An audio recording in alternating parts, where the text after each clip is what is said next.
I made a delicious Qader Qader caramel custard cake, a beautiful layered dessert with caramel custard and a cake all in one. First, I melted 1 cup of sugar in a saucepan until it turned into a golden caramel.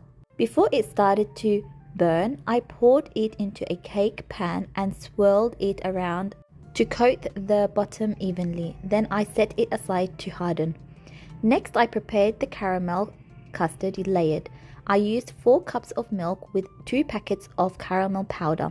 I kept stirring over heat until it started to boil and slightly thicken. I poured this mixture over the hardened caramel in the cake pan, then left it to cool at room temperature until the top layer became slightly firm. Now for the cake layer, I mixed 2 eggs, 1 cup of sugar and vanilla until light and fluffy. Added half a cup of milk and half a cup of oil and mixed again. After that, I added 1 cup of flour, a pinch of salt and baking powder and mixed until smooth. Once the custard layer had cooled for about an hour, I gently poured the cake mixture on top. Placed the cake pan in a hot water bath and baked it in the oven at 180 degrees. Fan setting bottom heat for about 55 minutes. To check if it's done, insert a toothpick into the cake. If it comes out clean, it's ready.